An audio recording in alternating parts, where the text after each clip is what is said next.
अपने पसंदीदा शो के फुल एपिसोड देखने के लिए अभी डाउनलोड करें दंगल प्ले ऐप।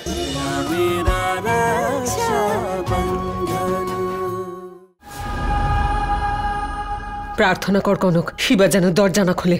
यदि दरजाटा खुले जाए ताहले रोशनी निजेर मुख खुले देबे और सब सत्यि कथा बोले देबे। तोर पालिये जाओया निये विपदे पड़े जाबो रे आमरा। प्रार्थना कर।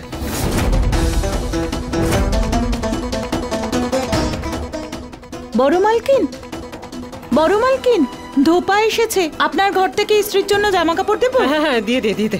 আসুন আলমারিতেও কাপড় রাখা আছে, ওগুলোও বের করে দিয়ে দিস। আচ্ছা মালকিন।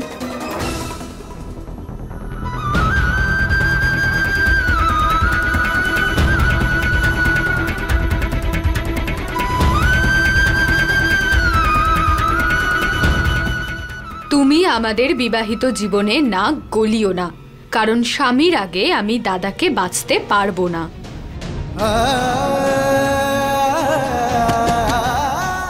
দাদা দরজাটা খোলো না, খোলো না দরজাটা। অনেক হয়েছে তোমার এইভাবে ভিক্ষে চাওয়া, মিনতি করা, এইভাবে ঘ্যান ঘ্যান করা। যদি কাকিমা আদেশ না করতো তাহলে আমি তোমাকে এখানে আনার ভুল কখনোই করতাম না। এখানে তোমার ফিলিংসের কারোর কাছে কোনো দামই নেই। এবার চুপচাপ তুমি এখান থেকে আমার সঙ্গে চলো। আমি যাব না, আমি যাব না।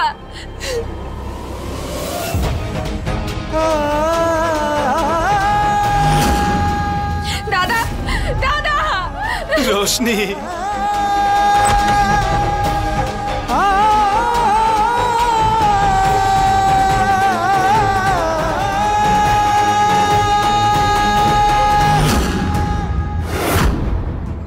এটা তুই কি করলি? রোশনি,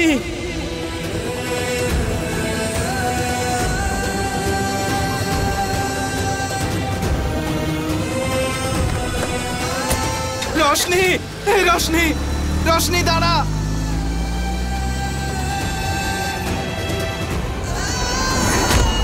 রোশনি,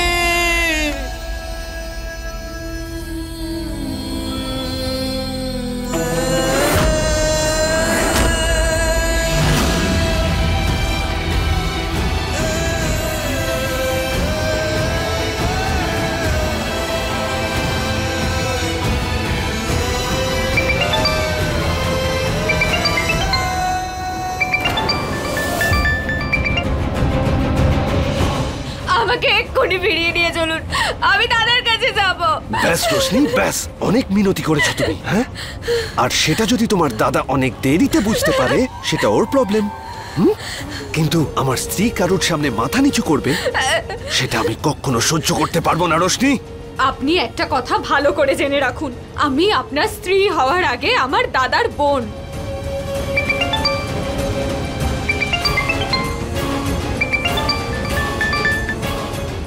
গাড়ি চালা জোরে।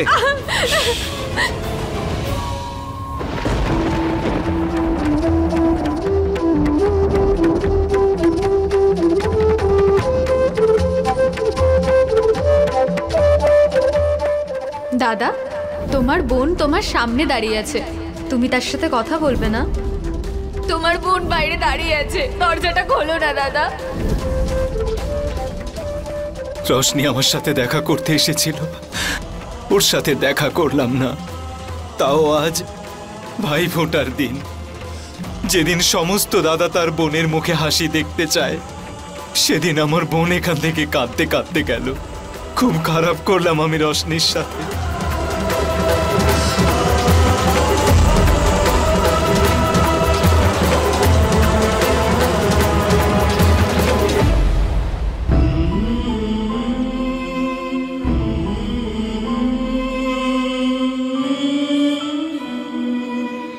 এই নিন দাদা সমস্ত কাপড়।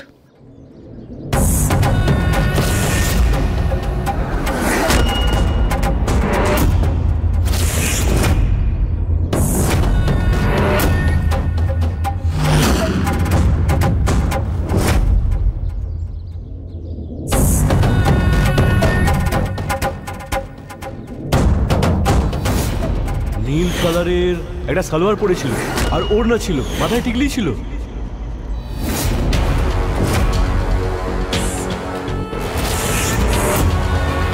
কাপড়টা কার? এটা তো ছোট মালকিনের কাপড়।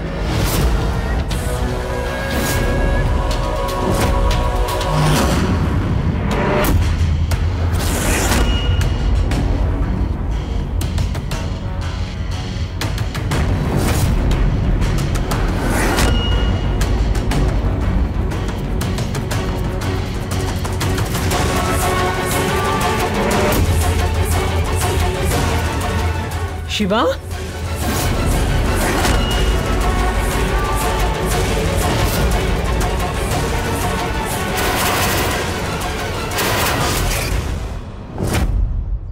এই কাপড়টা তোমার? শিবা আমার কথা শোন।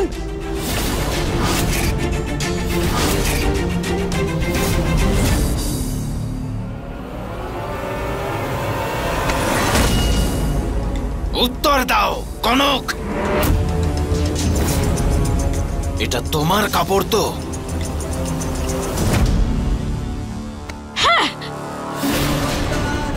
হ্যাঁ, এটা আমারই। আর আমি ওই দিন আবার পালিয়েছিলাম।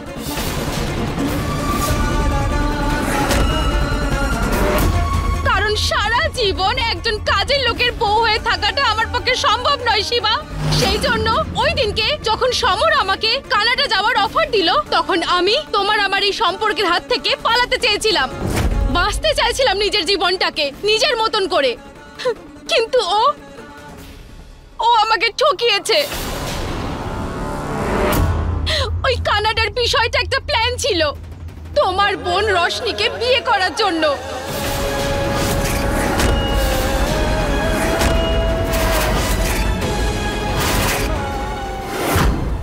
ও রশনির সামনে শর্ত রাখলো যে যদি ওকে বিয়ে করে তাহলে ও কাউকে এটা বলবে না যে আমি আবার বাড়ি থেকে পালানোর চেষ্টা করেছি। আর রশনি তোমার আর এই বাড়ির সম্মান বাঁচানোর জন্য ওর কথায় রাজি হয়ে গেছে। ও সমরকে বিয়ে করার জন্য তৈরি হয়ে গেল আর আমাকে পাঠিয়ে দিল।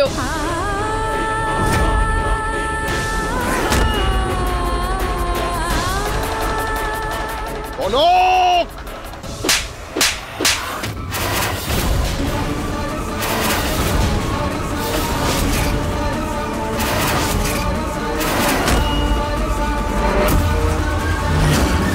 তার মানে আমার সন্দেহটাই ঠিক ছিল। ওই মন্দির, বাগান, ওই সমস্ত গল্প তোমার মিথ্যে ছিল।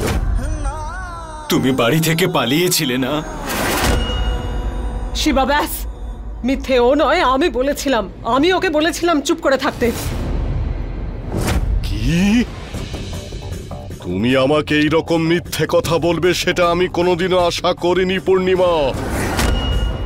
ওর ভুলগুলো ঢাকতে যাওয়ার ফল কি হলো সেটা তুমি কি বুঝতে পারছো পূর্ণিমা?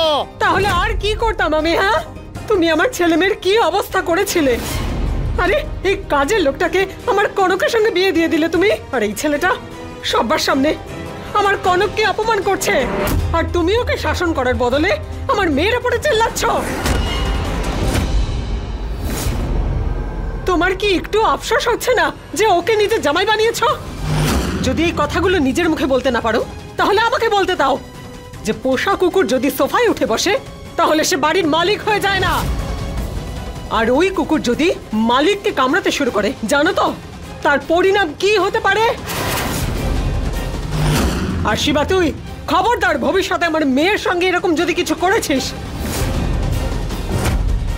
তুই ওনাকে নিজের কথার জালে ফাঁসাতে পারিস, আমাকে নয়। আমার বোন আমার এই সংসার বাঁচানোর জন্য নিজেকে শেষ করে দিল। নিজের খুশি, নিজের সুখ স্বাচ্ছন্দ্য সব শেষ করে দিল।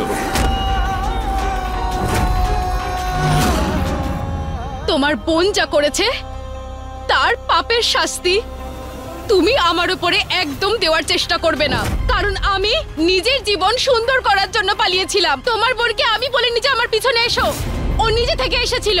আমার জন্য নয়, তোমার জন্য করেছে ও সবকিছু। আর আমি ওর তোর কাছে কোনো ভিক্ষে চাইনি যে রোশনি আমার জীবন সুন্দর করার জন্য তুই নিজের জীবন শেষ কর। ওটা ওর নিজের সিদ্ধান্ত ছিল মহান হওয়ার। আর কে বলতে পারে এই মহান হওয়ার সিদ্ধান্ত নিয়ে তোমার বোন সুযোগ পেয়ে চলে গেল সমরের সাথে সংসার করতে। অনেক হয়েছে, ব্যাস চুপ করা, চলে যায় এখান থেকে।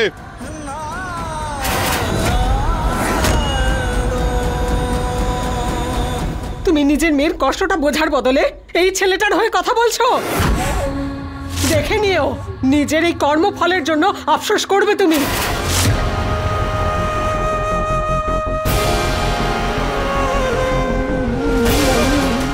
শিবরাজ, আমি বুঝতে পারছি না যে আমি কি করব, কি বলবো।